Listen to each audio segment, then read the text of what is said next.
We'll be covering a number of different topics during today's presentation. First, we'll discuss recent efforts to address the CPA pipeline challenge and how you can play a role.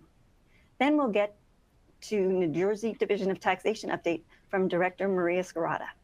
We'll discuss the national and New Jersey economies, including the recently signed budget for the New Jersey's 2025 fiscal year. And then Melanie Willoughby will join us to share some of the great free resources that are available from the New Jersey Business Action Center. Finally, we'll round things out with updates on beneficial ownership information reporting, non-competes, and more. So let's get started. I'm joined today by AJ Johnson, Aisha, CEO and Executive Director of the NJCPA. Welcome, AJ. Thank you. It's great to be here and great to be with the audience today. And I'm joined by June Toth, NJCPA President and Principal at Wilkin and Guttenplan. Welcome, June. Thank you. Glad to be here today. So we're starting out with the pipeline. The NJCPA remains committed to addressing the pipeline.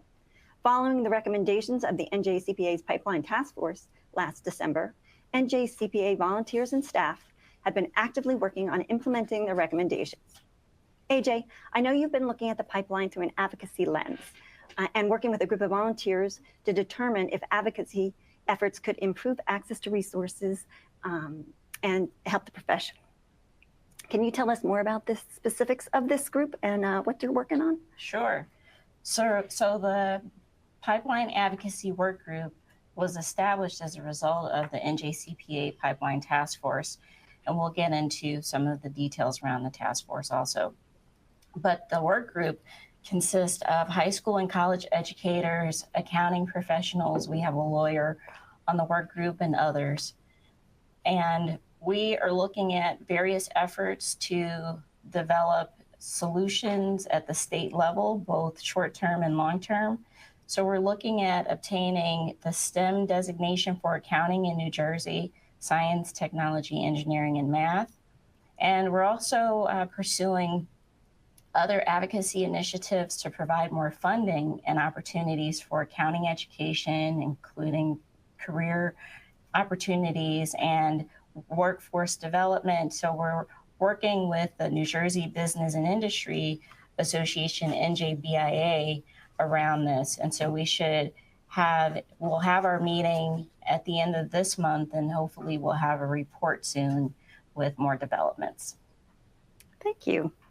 June, in addition to our efforts, the AICPA has also been working on this issue, and the National Pipeline Advisory Group, or NPAG as they're called, recently published their report. Can you share some of the highlights with our audience? Sure, not a problem at all. So the draft report focuses its recommendations around 6 key areas: telling a more compelling story about careers in accounting, creating a more engaging college experience for accounting majors and potential majors, reducing the time and cost of education, growing support for the CPA exam candidates, expanding access for underrepresented groups, and transforming employee cultures and business models. It's very similar to the 3 areas of focus that the NJCPA Pipeline Task Force developed, which was to raise awareness of the profession among high school students and address negative perceptions among college students and recent grads, remove the obstacles to licensure, and improve area or access to resources, and engage with and get buy-in from key professionals at firms, companies, and academia. The final NPAG report should be due out sometime late this summer. Thanks, June. Building on the information from these reports, NJCPA volunteers and staff have been working on the pipeline from several angles. In May, we hosted an Accelerating Scholars in Accounting program. June, I know that you attended the program. What did you think? I did. It provided New Jersey-based college students with skills and guidance to launch successful careers. We had 50 students attend, and the sessions included communication skills, personal branding, speed networking, career options, CPA exam experiences, and team building. It was a great opportunity for those of us that volunteered to connect with the students, share our experiences, and they asked wonderful questions in depth. They were a terrific group and even connected with some of us on LinkedIn. It was really great to see all those students here at the NJCPA. I know you got to interact with some of them. What were your takeaways. Sure. So it was a great turnout. The students were really prepared, asked great questions, and connected with each other and the speakers on LinkedIn. June, I know that you spoke to our students, and it was just nice to see how engaged they were with you and the questions that they asked. And so I just want to thank all of our speakers and our pipeline partners, Clifton Larson Allen, Cone Resnick, Deloitte Foundation, Forvis Mazars, Wilkin Gutton Plan, WIS, and Witham. Well, that was a great program, but it wasn't the only program we had this spring. I know we also participated in the Accounting Plus event at Barringer High School in Newark. AJ, you attended that event as well. Can you tell us about it? Sure. So NJCPA members and staff, together with the Center for Audit Quality, or CAQ, and EverFi, we came together jointly to host an event for Barringer High School students in Newark. And there were more than 70 students there, primarily from the financial literacy program at Barringer High School. And it was really an exciting day. Mayor Raz Baraka from Newark kicked off the event and encouraged students to consider an accounting career. And then to top off the day, one student received a $5,000 scholarship. So it was a lot of excitement, a lot of energy, and I would just say that, you know, we should continue to tell positive stories, because you can see and feel the excitement in the room. There were some great pictures from that day as well, right? Yeah, it was really great. Understanding that Pipeline is a profession-wide initiative, the NJCPA supports the Center for Audit Qualities, or CAQ, and its Accounting Plus campaign. NJCPA's Don Meyer recently sat down with Liz Berenson of the CAQ. In the upcoming clip, Liz discusses the need to make accounting more appealing to Black, Latino, and Hispanic students, and how individual CPAs can support and participate in Accounting Plus. Let's watch.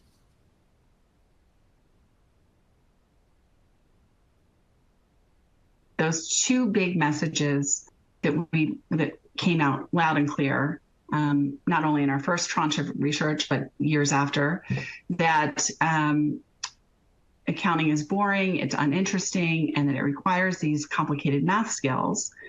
And so if we think about the audiences that we're trying to reach, Black and Latino and Hispanic students, which we also know from our research, they don't have currently connection to the profession in the same way at scale that white students do, because this profession has traditionally been,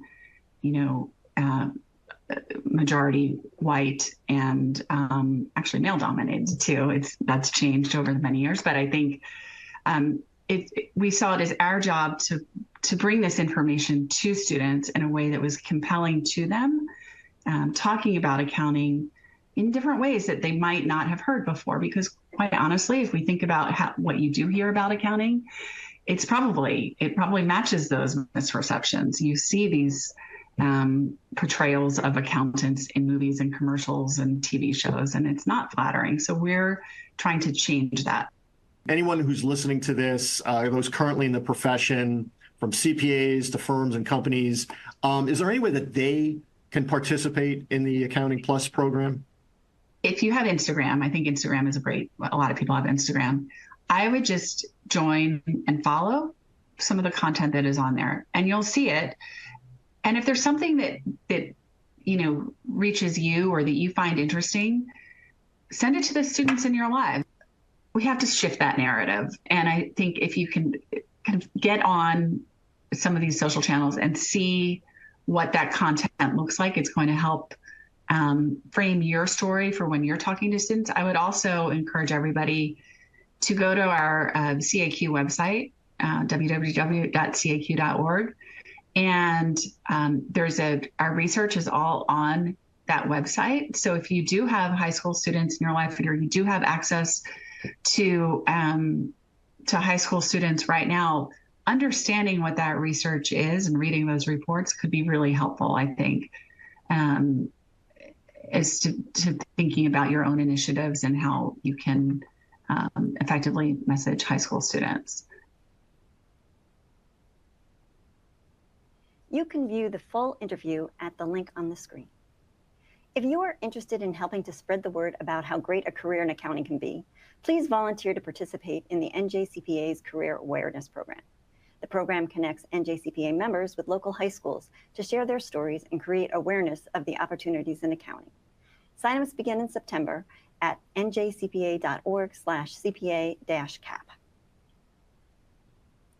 Now I'll turn the program over to Maria Scarata, the director of the New Jersey Division of Taxation and a frequent contributor to IssuesWatch. Welcome, Marita. Hello, it's very nice to see everyone today. Good afternoon. I'm Marita Scarata, Director of the New Jersey Division of Taxation, and I'm here with some mid-year updates for all of you. Of course, please feel free to post questions and I'll try to answer what I can. Certainly be assured that the NJCPA will forward any unanswered or questions that were submitted post-presentation to me for response. So are you ready? Here we go.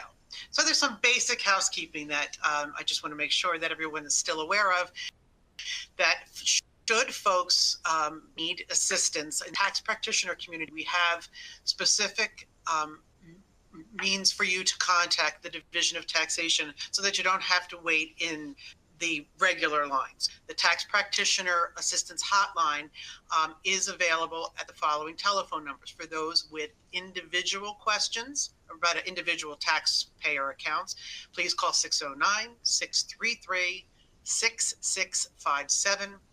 If there are business topics that need to be addressed, please call 609-633-6905. I'm also sending this out so that that information can be posted in the chat later on. There is an email that we suggest that you use if necessary to get through to the division. It is practitioner.tax@trej.nj.gov. Thank you. And a link to the practitioner email is also going to be provided into the chat. Oh boy, there's a whole lot of stuff coming. So let me go through my material and I will swing back to all those questions. Okay, so you may or may not be happy to hear that since January 2024, the division has hired 250 new folks to join our ranks. Tax is now at a 96% FTE. We have about 1,395 people. We are fully funded at 1,460. There's always attrition going on. We have a lot of retirements happening in the summer. And of course, much like you're finding yourselves, and as AJ and the crew were just talking about, there's a great deal of difficulty finding people who are interested in going into auditing, people who are accountancy majors and things like that, dwindling. And I imagine that you may also be seeing this in your own shops, that competition from the IRS is pretty high. And right now they are our #1 competitor for auditors, and in fact have managed to incentivize some people to leave the Division of Taxation and go to work for the at the federal level. So we share your pain if you're also experiencing that. Now, about the call center employees, we have hired a nice big crop of new call center employees. Of course, it takes a while to get everybody up to speed. They are trained in particular taxes at a time and rolled out onto the call center. But let's be truthful. No matter how many bodies we throw at this, there's always going to be a lot of phone traffic. I know that is a continuing challenge. It used to be that there were times of the year when we were in a slower season, and that is just not the case anymore. I mean, all the incentive programs, the property tax relief programs, the grant programs, the type of taxes that we administer, it's not an excuse, it's just a statement of fact. So I appreciate your persistence. Should you run into a problem, I still do encourage you to use the tax practitioner hotline. And you can always feel free to reach out to my office or through the NJCPA, and we'll do our best to take a look at your questions and concerns. In fact, I regularly monitor the listserv for the NJCPA, and when there's an issue that I think needs to be addressed by one of our senior managers, it goes out immediately to them. So some of you have had the joy of being contacted by us directly. So I hope that has been helpful to all of you. So a couple of things to talk about with regards to the recently passed budget. There's no significant changes to gross income tax. It is important to note that the sales tax holiday, which has happened the last 2 years in the month of August, has been repealed. There will be no sales tax holiday. The sales tax exemption on zero emission vehicles, frequently called ZEVs, or EVs, the full electrics, is being phased out. As of October 1st, 2024, the sales tax rate will go to the half rate. As of July 1st, 2025, the full rate. If you're going to buy an EV, now's a good time to do it. The corporate transit fee is going into effect for the 2024 tax year. Corporate entities with taxable income in excess of, I should say not in excess, having taxable net income of $10 million or greater are subject to a 2.5% fee, and that is expected to sunset, or written in the law actually, to sunset in 5 years. Additional updates can be found on the Division of Taxation's website. David is going to be posting in the chat the link to those updates. There's an awful lot of stuff that we update regularly on our website, and it's a fairly crowded website. We have thousands and thousands of pages of material that we publish, but I do encourage you that at least once a week, take a look at our website, see what's new out there, take a look at what we're throwing out on X, on Facebook, and we have YouTube channels, and also just these basic releases that we send out and have posted on our website every day. So the big news that's being announced today in New Jersey, the governor is having a press conference in about an hour or so regarding direct file and New Jersey's participation in direct file. While I recognize that this might kind of be a shot to the heart with the CPA community, I would be remiss if I didn't advise you that New Jersey is going to participate. What this really means is that New Jersey residents have a free file option at the federal level. New Jersey, at this particular point, as you know, we have a online filing tool for those people who wish to use a free filing mechanism from our own website. At this point, we're going to be providing a link from the IRS site to the New Jersey online filing tool. Unlike some other states like New York, for example, or Massachusetts, where they had a much more integrated system where federal information could be moved from the federal filing direct file to the state return, that will not probably be available. We don't anticipate it being available for the 2024 tax year. It will simply be a link that people can fill in. Federal filing, let me back up a little bit. Again, New Jersey residents, free files available to almost everybody that wants to participate in it. It's a fairly robust mechanism. Federal filing may be a little bit more restricted than what New Jersey allows. So, more fun stuff. The senior freeze, the property tax reimbursement program, is in high standing right now. The checks started going out last week. The deadline to file is October 31st, 2024. So it's important that your clients who, I have noticed that there has been a significant uptick in the number of people that are calling our call center. However, I will say this, as of at least yesterday afternoon, our wait times were below 3 minutes. Although some people are closer to the end of the week, usually it runs up to maybe a 10-minute wait on the calls, but almost everybody is getting through. There are very, very few what we call courtesy disconnect calls if the lines are overloaded. We just ask that people continue to call. It's kind of funny, actually, when I look at the numbers, and this is just a point of information for everybody here. One of the reasons why our phone lines are kind of glutted is because folks will call repeatedly during the day. So, for example, yesterday, I think we had about 1,700 calls come into the property tax relief program line. Of them, about 600 were actual unique callers. So again, there's times when people are calling multiple times. Sometimes those multiple people get through multiple times and ask multiple questions. So in that way, we're our own worst enemy. But again, that's out there. Wow. Okay. Anchor. Let's see. Checking time. Anchor. I just want to advise you that mid-August, there will be auto file letters that are going to be released, like there was last year. Letters are going to be released. I think it's about 1.3 million letters are going to be sent to people who are automatically going to be receiving an anchor rebate. In the letter, it's very important that people take a look at the letter, because there is a passcode that can be used if there needs to be a change made to the anchor application. Without that passcode, you can't make a change. For those people who are not auto filers for some reason or another, they'll be getting the mailers as we have in past years, the green and the purple mailers. Again, those are going out in August. Checks are expected to go out probably towards the end of September and rolling forward.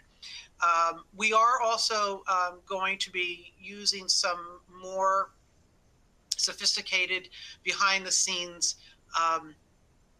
authentication methods. So there will be some people that may be asked to go to a website for off taxation identification, authentication, and then be brought back into the system to finish their application. So just be aware that that's out there. It is not somebody trying to jam up your clients. I just want to mention that Stay NJ is rolling along. The task force releases recommendations at the end of May. The legislature has taken some movement on it. There is legislation that is waiting, I think, in the Assembly for review.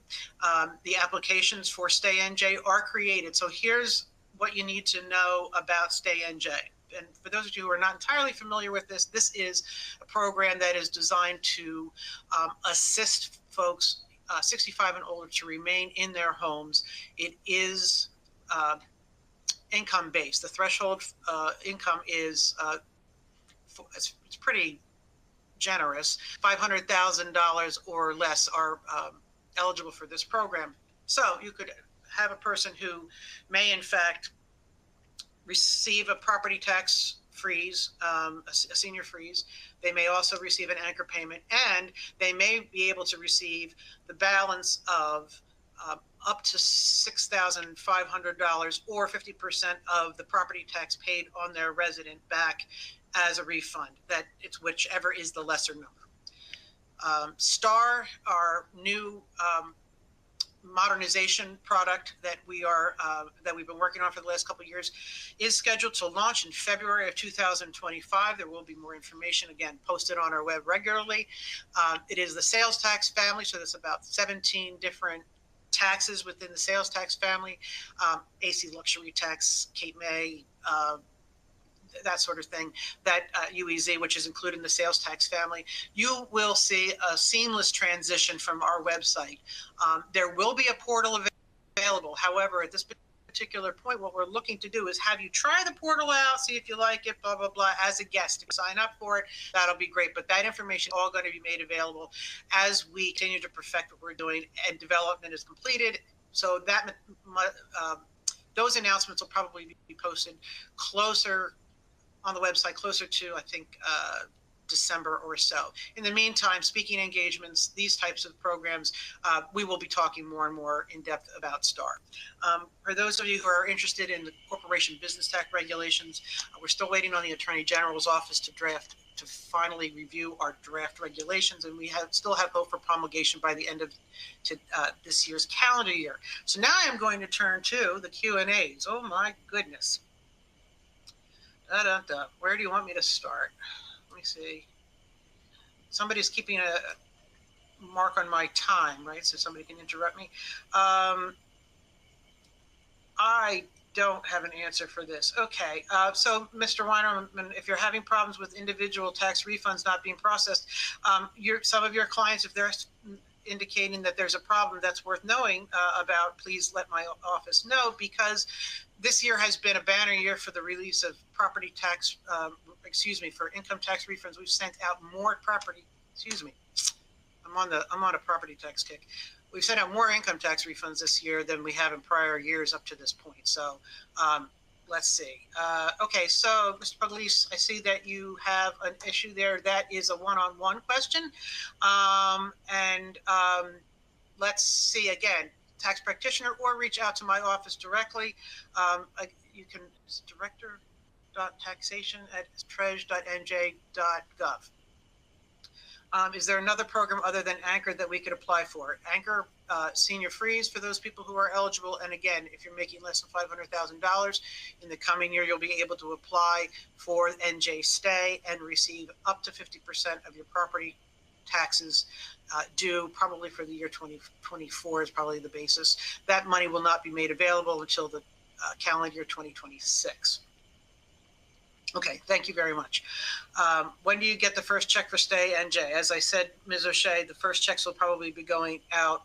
Actually, what we're thinking is that they may be able to go out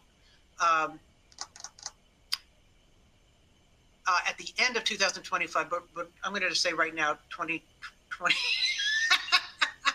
2024 or early 2020. Excuse me, end of 2025, beginning of 2026. I've got 4 different programs juggling around my head. Please forgive me for not knowing. I am going to make sure that I have the right email for you. Just give me 2 seconds here. And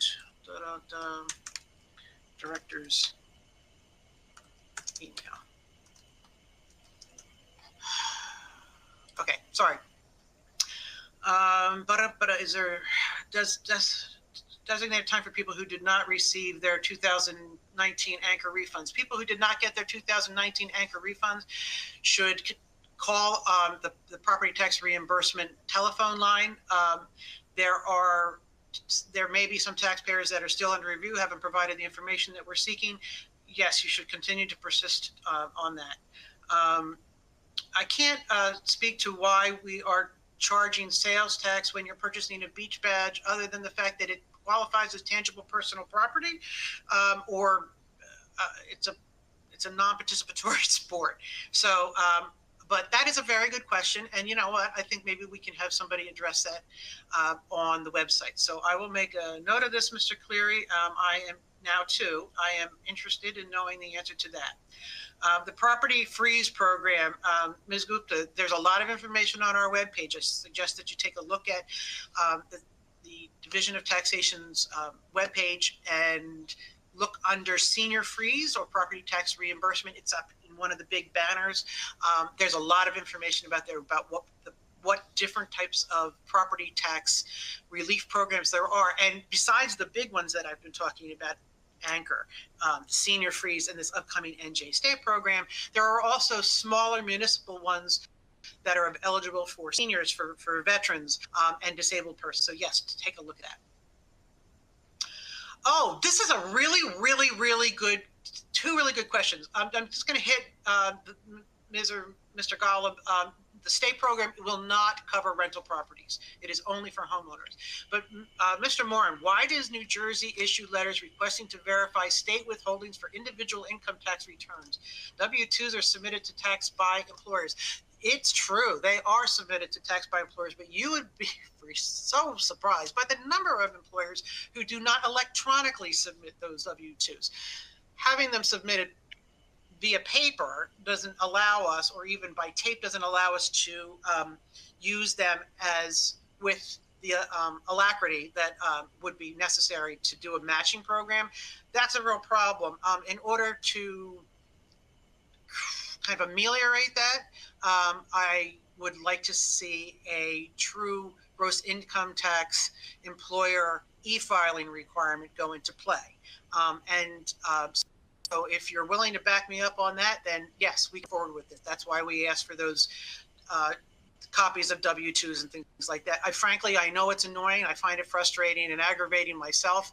And I'm constantly asking, why can't we do this? Why can't we do this? But the real big problem is, and you wouldn't believe some of the really big employers that do not send in electronic W-2s. For example, the U.S. Postal Service. So that's a big issue. Well, I appreciate that. Thank you so much. Where is the money coming from to fund Stay NJ? It's going to be coming out of the budget.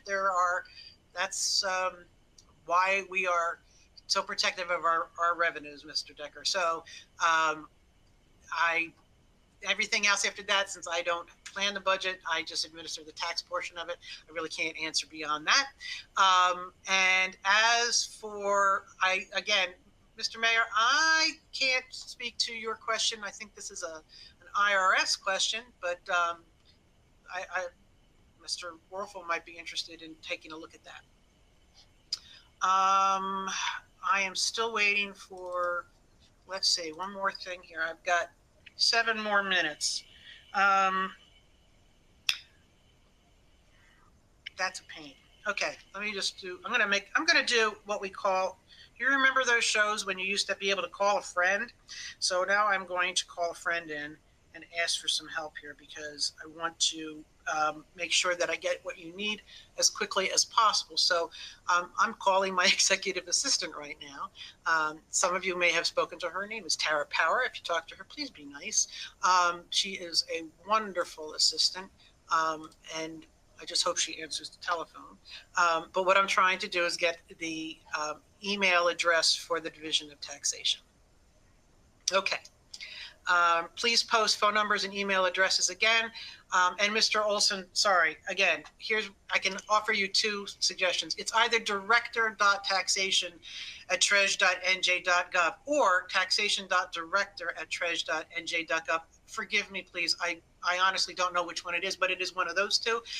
And David, if you wouldn't mind posting again for people the phone numbers and email address links one more time, that would be great. If you have any other questions for the Division of Taxation or for me, I'm happy to respond to them after the program is over. The NJCPA will be sending me information. I really appreciate your time and attention. I hope you have a wonderful rest of the day. Thanks very, very much. Speak to you soon. Thanks, Marita. Your updates are so informative, and our viewers really appreciate your insights. Any questions that were asked during today's program that were not answered, we will, take care of them back here, and you will get an, electronic email response. Moving on to the economy. We recently conducted a member survey about both the New Jersey and national economies. June, would you share the results of the survey with our members? Of course. So we asked members how they think the economic conditions in the U.S. for the second half of the year will compare to the first half. 18% feel it will get better, 34% believe it will get worse, 48% thought it would stay about the same. Fairly similar to last year's survey results. We also asked the same question about the New Jersey economy. Members were a little bit more pessimistic. 13% felt it would get better, 43% felt it would get worse, and 43% thought it would stay the same. Also fairly similar to last year's results. So we asked members how they would describe the fiscal health of New Jersey state government. 3% rated it excellent, 19% good, 44% fair, and 34% poor. More pessimistic than last year. And we have some top challenges for businesses cited as inflation, political dysfunction in Trenton and/or Washington, and availability of skilled personnel. Members said the most helpful governmental steps for business over the next 12 months would be reduce burdensome regulations. So we know that New Jersey is heavily regulated on a variety of fronts and some topics that we're going to delve into. All of these regulations and burdensome things, and we're going to talk a little bit later about BOI and some things coming out of the PCAOB and SEC, are all regulations that add to the employer's reporting requirements. And eventually those things come back to the CPA. So, all of these things are not helping to facilitate business in New Jersey. Just the layers of red tape make it more difficult. That's very true.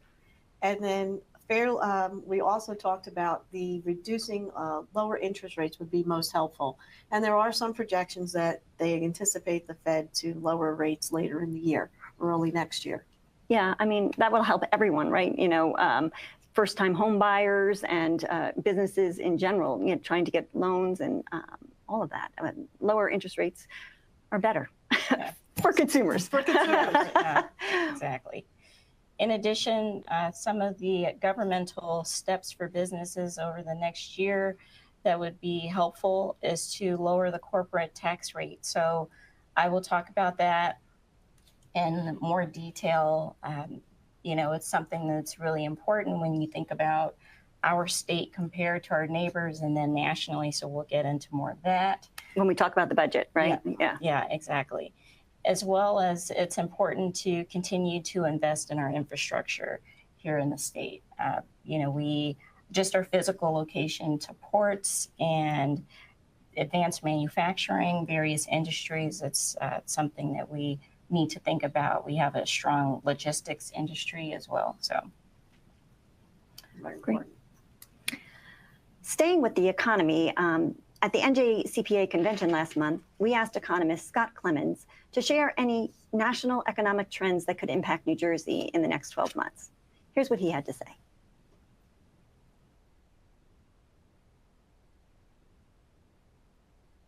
Well, let me say 12 months, maybe in 12 years as well. One of the biggest things coming out of the pandemic is this reshoring or onshoring of American manufacturing and industry. After 50, 60, 70 years of offshoring in the pursuit of operating profitability and operating margins, companies are now returning to more of a just-in-case inventory management as opposed to just in time. That should benefit an economy like New Jersey that has good ports like Newark, good industry and manufacturing. That should be a tailwind for job growth and business growth in New Jersey for some time to come.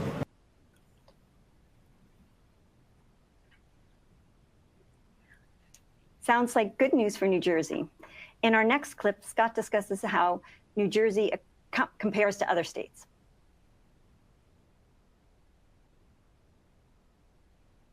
One of the biggest drivers of the productivity and the ability of a labor force is education.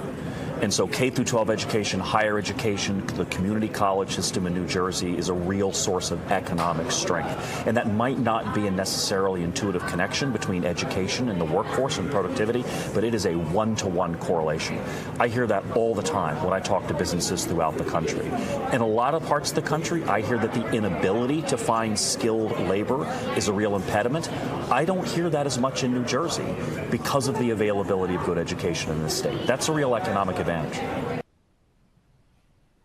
That was pretty interesting information. You don't always equate access to education as a key to a strong economy, but Scott makes a good point, and New Jersey does have a good education system. In 2024, New Jersey ranked among the top 5 states in overall education, number 2 or number 4, depending on the source. What do you think, June? Does your firm feel like there's plenty of skilled labor here in New Jersey to select from?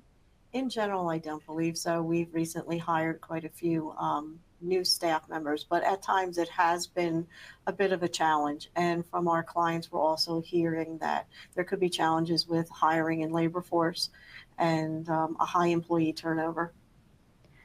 So even though we have a good education system, even though we have a lot of resources here in New Jersey, we're still having difficulty attracting the talent, maybe keeping the talent in New Jersey. And a lot after of some graduation. of the, right, and some of the effect is post-COVID with learning certain work habits and communicating and training. So I think in the next few years we're going to see that there's going to be a group of people between, if they spent their college years in COVID and their early work career, there's going to be a differential compared to where their predecessors or future colleagues would be. Right, and with remote work or with the, access to remote work now, it doesn't really matter where you live, right? Well, of my 3 children, one works fully remote. It doesn't matter where he is. He can get his job done anywhere. And I think there's a lot of people like that right now, which, while, again, I think New Jersey's great. It's a great spot to live. Who wouldn't want to stay here? You can go to San Diego or Florida and work from there as well as in New Jersey. We are fully remote, and I spend quite a bit of my time from April to November in an RV in a campground working remotely. Right, which brings its own challenges in the workforce. I know a lot of people struggle with, managing remote workers, but, I don't believe it's going away. I think it's going to be here to stay. So I agree. And I think that's one of the opportunities at the state level is, to think about how to keep those students who are going to these really great educational institutions, keep them here so that they can have an incentive to raise their families here and choose New Jersey first as a home, and a place to do business. And some of those programs that Marita was discussing, what was it, Stay NJ and the Anchor program and the Senior Freeze, all are geared towards keeping our older New Jersey people in the state. But what are we doing for the young people? Yes. The prices of homes in New Jersey are high. Yes. I saw something in the news the other day. It said the median home price in the nation is like $300,000. And I said, man, in New Jersey, you can't even get a starter home, right? Starter homes in New Jersey are going for $400,000 and $500,000.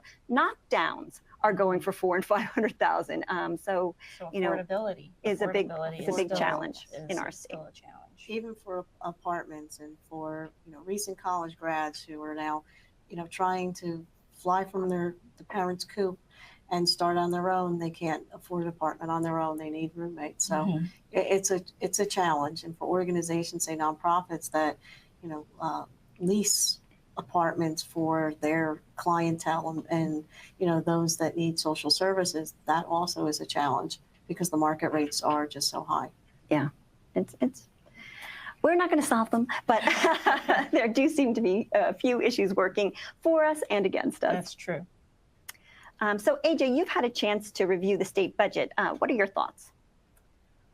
Okay, so the state budget, NJCPA, along with other business advocacy groups, the only way to really summarize this is to say that it's disappointing. It's a $56.7 billion budget, and it does include the 2.5% corporate transit fee on companies with net income over 10 million. And so I've heard that some people would say, oh, the direct impact is on 600 companies. But we have to think about the trickle-down effect. We just talked about affordability here in the state and various opportunities for the state to lower taxes and all of that. So we want the state to be, a first choice for young people to live and to work here as well. Back to the corporate transit fee, it's retroactive to January 1st of 2024.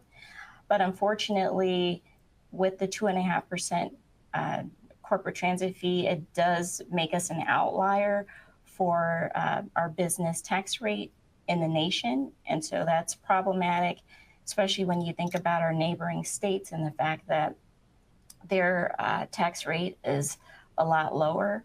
And we're also concerned about the structural gap. There's about a $2 billion structural gap that relies on drawing money from the state surplus. So when you think about all of those factors, we found that to be disappointing. But here's a clip from a recent IssuesWatch podcast episode with Jeff Kazerman of NJCPA and Chris Emmaholz from the New Jersey Business and Industry Association discussing the corporate transit fee.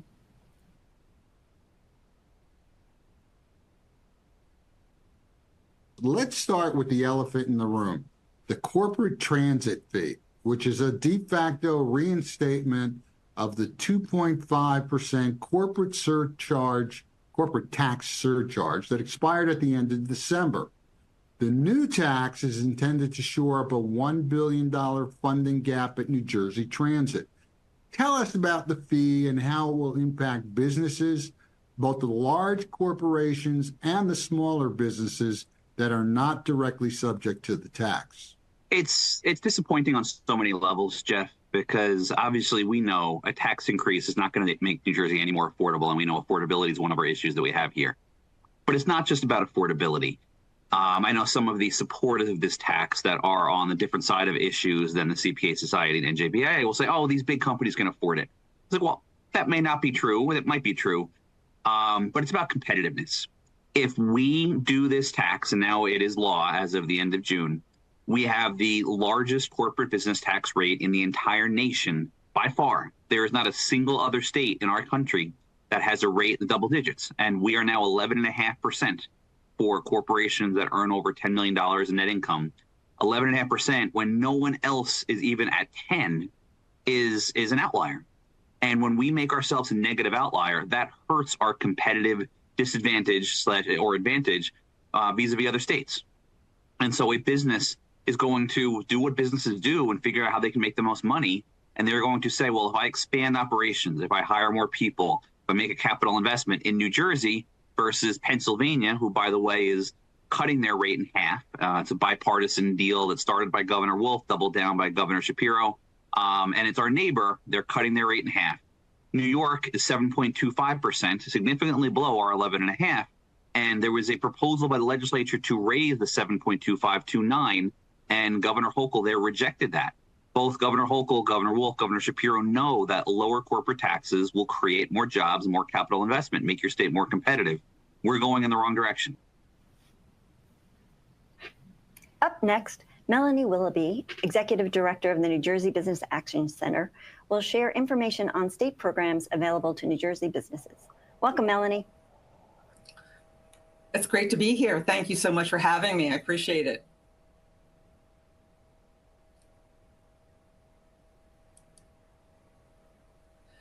I'd like to present to everyone the New Jersey Business Action Center, and many of you may not know what the New Jersey Business Action Center is. We are an agency of the Department of State, and what we do is we connect businesses to the state government agencies that they have questions with, like the Division of Taxation, who you just heard from just a little while ago. And sometimes when you can't get through to the Division of Taxation, you can call us and we can call them. We have an advocacy team within the Department of State, and we have a live chat that is available from 8 to 5. And we have English and Spanish speaking business advocates who are there to help. And we also have a hotline, 1-800-JERSEY-7, that is there for being able to get to us. We pride ourselves on being able to turn around the answers within 24 hours. So when you call the Business Action Center, we take action. So we have 3 offices that are really important for you to know about. First is our Office of Business Advocacy, where we help with real estate site searches. We help to find the right location, whether you're growing or consolidating. We help to navigate permitting, which can sometimes be a real bear for a lot of small businesses in particular. And this is where many times we can help the CPAs with their companies that they're working with, where they're trying to grow or expand, and we can help with that permitting problem. We can also help with energy efficiency grants, incentives, financing, and even workforce development programs. We have our Office of Small Business Advocacy, where we are helping companies that want to start up. So when you have a CPA that has a company that says, you know, I want to get started in the state of New Jersey, and there are lots of rules and regulations that need to be followed, well, the CPA can really make their lives really easy by just calling the Business Action Center. And we can help the CPA help their client. We can help with access to funding, licenses, certifications, tax compliance, business planning, and mentoring. And then there's our Office of Export Promotion, where we help businesses who are interested in global business activities tap into a number of resources. And this means that you can kick the tires with us and basically decide, you know, am I really going to have a product or a service, both, to help export, because that helps to expand your market share. And, you know, there are more companies that are doing exporting who just have 1 employee, and that's all they need. And then they expand to 3 or 4 employees after they work with the New Jersey Business Action Center in our Office of Export Promotion. And we're very excited about that. So we help by outreaching and developing partnerships. We work with SCORE, who have mentors at every chapter who can help businesses, and they hold their hand through any problems that they may have. We work with all of the main streets and the downtowns associations in helping them with their businesses. And we work with a lot of the professional organizations like the CPAs, like the Bar Association and others to basically help their members understand how they can help their clients. So getting to the Small Business Advocacy Office, how do you do that? Well, first of all, you can call 1-800-JERSEY-7. And a real big statistic that a lot of people don't know is that we rank 10th in the number of small businesses in the United States with over 900,000 enterprises and counting. Now that's really impressive considering that we rank 47th in size. So what do? We help you with your business planning. We help you with your finance options. We help you with your real-time certifications and registrations because, you know, if you're a woman-owned business or a veteran-owned business, or you are a minority-owned business, you're going to want to register so that you might be eligible for set-asides. And we help you with those set-asides as well. And we also help with procurement. Now, if you want to become a vendor of the state of New Jersey or a county or municipal government, or maybe even a school district, we can help you with procurement because I think that that is a real benefit to small businesses because that's another way to help expand their businesses, and we help them to do that. So providing this low or no cost technical assistance is available from all of our partners, and we are here as the Business Action Center to help businesses in making sure that they have what they need from government. Consider us as your business advocate, because that's exactly what we do. Now, our Office of Business Advocacy helps with real estate and permitting solutions, expansion or relocation assistance, workforce development grants, and we have specialized sectors. We are specialized in film and digital media, life science technology, advanced manufacturing, and food and beverage. So we connect you to the departments. Now, there are so many departments, and you have so many questions from those departments, but we help to connect you to those departments, and many times we go to those departments, get the answers for you, and then get back to you. So like the New Jersey Economic Development Authority, or the New Jersey Treasury Department, the New Jersey Department of Labor, especially when it comes to a lot of wage and hour law regulations, we help to decipher those for you. Also, the New Jersey Division of Consumer Affairs, the Department of Community Affairs. Maybe you have a fire safety issue that you want us to help resolve for you. The New Jersey Small Business Development Centers, which are in almost every county, and they're there to help with mentoring and also putting together business plans. The New Jersey Department of Environmental Protection. Oh, there are so many rules and regulations coming out of the DEP that businesses just throw their hands up and go, I'm confused. They told me I need an air permit and I'm such a small business. I didn't realize that. And we go, we can help you with that. And they're so relieved to hear that. Then in our Office of Export Promotion, really only 2% of the world's consumers live in the United States. Consider that the rest of your clientele is outside the United States. So that's why we always really emphasize exporting as a great way for companies to expand, no matter how big or small they are. So we provide free consulting services on how to export. We help them develop their export plan. We help identify the global market that's going to be the great opportunity for them. And then we also provide financial support, which is the icing on the cake. We provide financial assistance by helping people to go to the trade shows that they need to go to in order to be able to find the clients that are going to help them expand. As a matter of fact, we took 19 companies to the Fancy Food Show in New York, where they were able to generate over 2,000 leads. 19 companies, 2,000 leads. It's a really great opportunity for companies.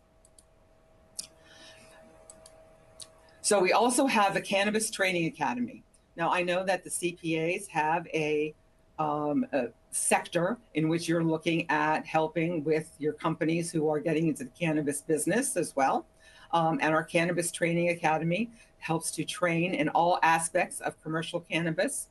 We are going to be launching officially in September, but it's a step-by-step training to help those who have been negatively impacted by the war on drugs.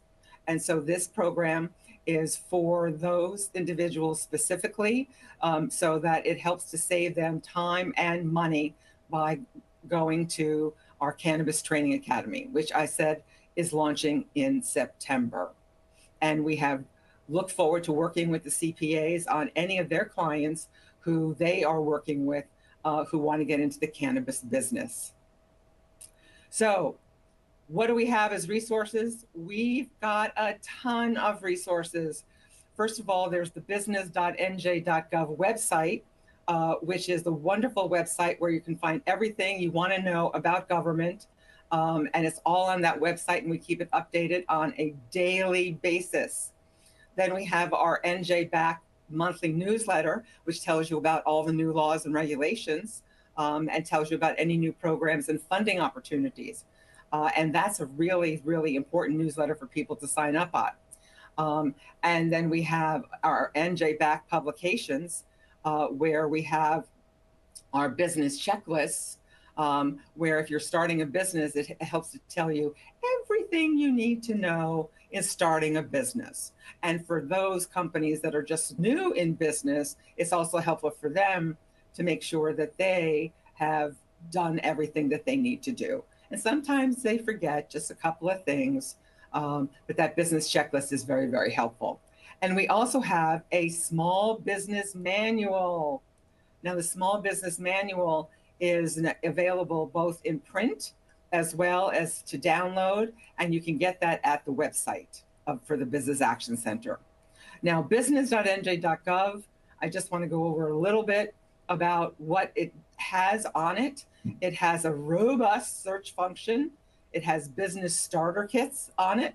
So if you're in food trucks, or if you're in online commerce, or if you're a cleaning service or a restaurant, it has some really great business starter kits.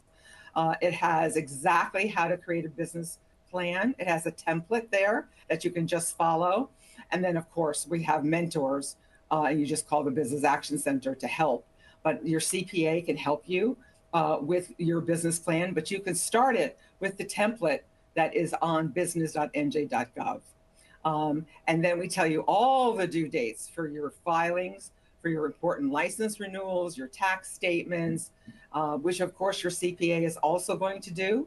And we totally advise every small business to make sure that you have one and who you're going to work closely with to make sure that you're totally compliant. That's so important. It also takes you through contracting with the state, the step-by-step process for procurement, and it has a live chat, and that is powered by our business advocates, and it's in English and Spanish. And so here is how you can get the Business Action Center's business manual, where you can just download it, or as I said, you can also just get a hard copy. And it is 36 pages of pure gold about how to start a business. And so we totally advise everyone to get one. And it's a bestseller. It's just flying off the shelves. I have to tell you that there's just so many people. We've already downloaded thousands, and it's only been out there for about a month. And that's my conclusion, which is that we're in the solution business 24/7. We just turn around in 24 hours, getting you the answer that you need through either our call center, our business chat at business.nj.gov, or you can learn at our state website. And I really thank you for the opportunity to be here today. And I love to answer any questions that anybody has. And you can just call us if there are any questions that come to you after I've concluded my presentation. Thanks, Melanie. It was really great having you, and we'd love to have you back sometime and share some more information with our members. Any questions that we receive, we will forward to you, and once again, we'll have them answered electronically. But thanks again for joining us today. It's been a real pleasure to have you. And it's been a pleasure to be here. Thank you so much. Moving on to some professional news. AJ, what's the latest information on beneficial ownership information reporting?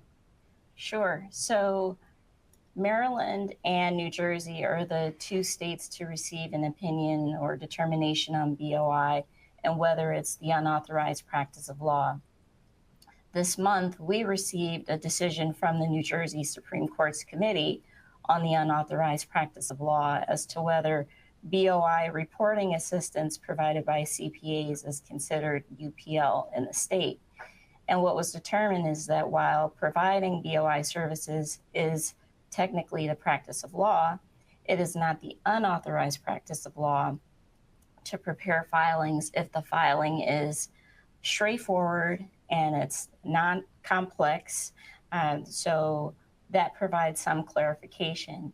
However, for CPAs, you're still required to tell your client that it may be advisable to consult with a lawyer because you just don't want to take on any risk or liability. So please use professional judgment if you are going to provide the services.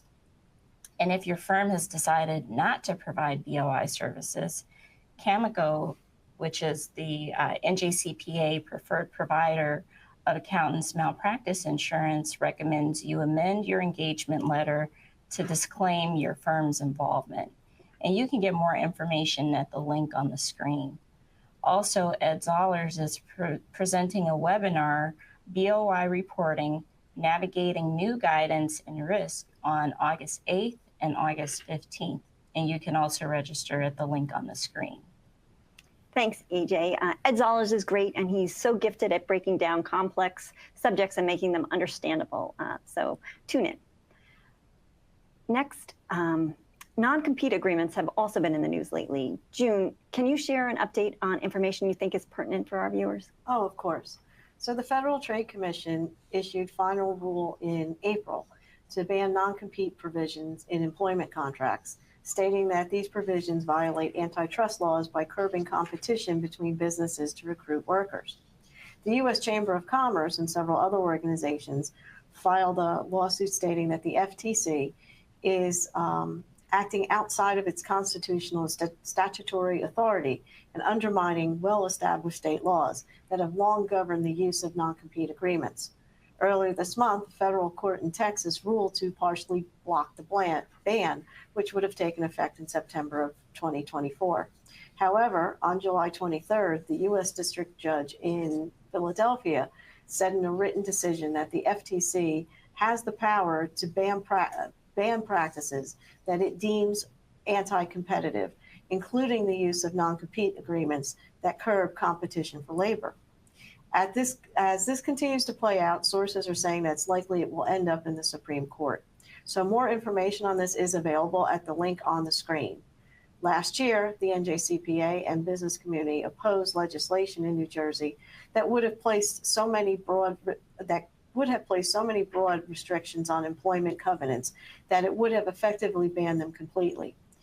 The bill did not pass, but it is likely to be reintroduced. So this is really creating uncertainty, wouldn't you say, in New Jersey, and really for employers, around the country with this non-compete. What do you do until it's defined? Is there any thought that New Jersey would go and try to get its own, non-compete law on the books? I mean, I know that one that didn't go through, but do you think they'll go forward with that?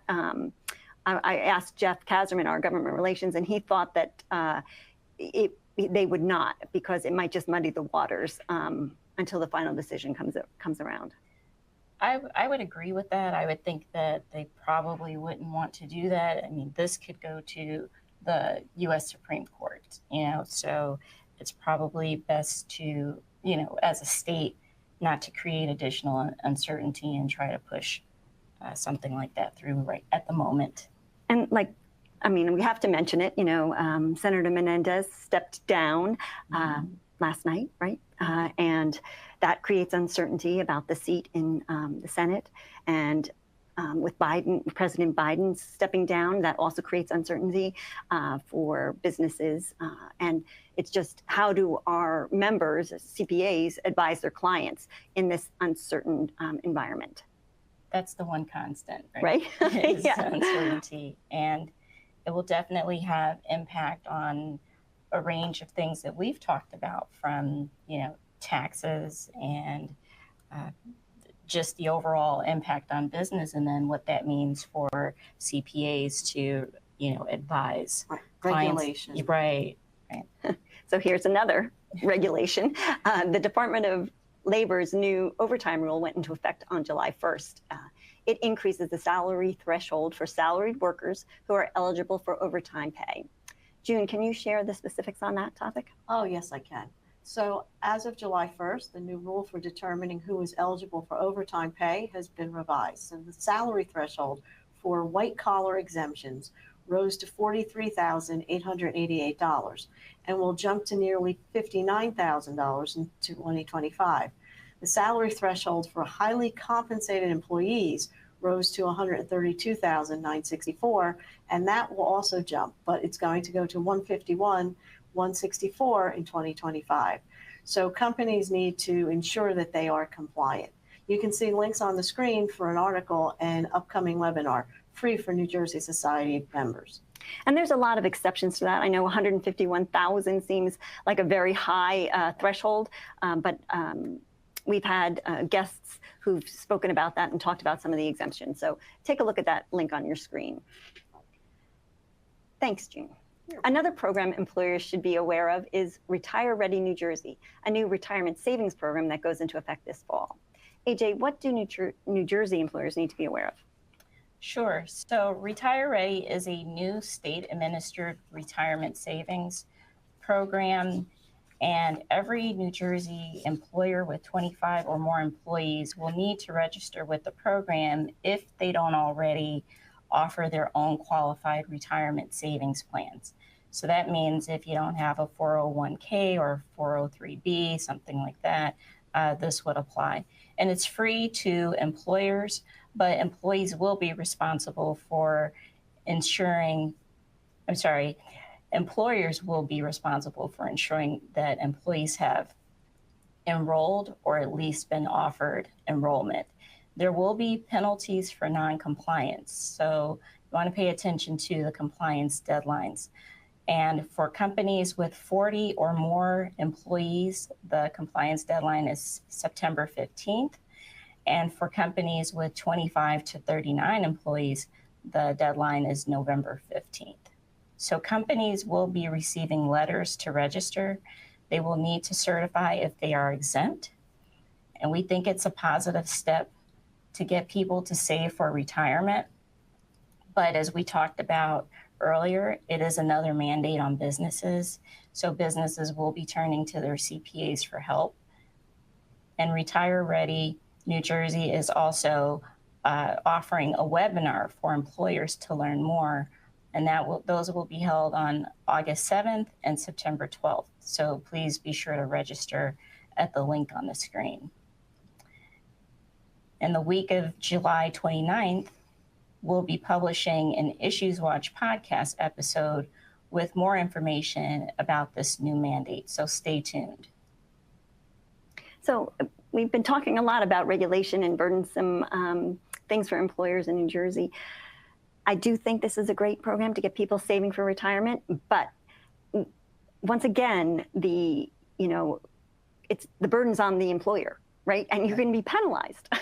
So it's really something that our members need to be aware of, but also need to make their clients aware of. Absolutely, exactly. We do have a question from one of our attendees.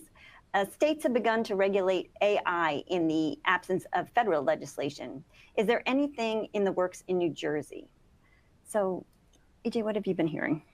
I've been hearing that in New Jersey in particular, it's more around study bills, like to see what the impact would be. At the federal level, it's more about, regulation and just how do you use AI, making sure that there are protections in place. And then other states have gone a little bit further. So some have, looked at deep fakes and really gone into that and the privacy issues associated. California, right? Hollywood is really concerned about AI. Yes, exactly. So this I'm sure it will continue. We'll continue to see more come out of this in the state. Yeah, more to come. Mm-hmm. So before we wrap things up today, I did want to share a little bit about some of our programs coming up. The 2024 Ovations Award Program is accepting nominations. The Ovation Awards recognize individuals' significant contributions to the accounting profession in 7 categories. The nomination deadline is September 11th, and you can learn more and submit a nomination using the link on the screen. This fall, in addition to the annual virtual CPE Pass, which we offer, and that includes 8 webinars, 8 3-hour webinars for $249, and it's geared primarily towards our members in public practice. We will also have a new corporate finance CPE Pass. This 10 CPE credit pass, 8 webinars for the low price of $100. So this is something to attract our, and to make attractive to our members in corporate finance. There are some upcoming in-person learning opportunities.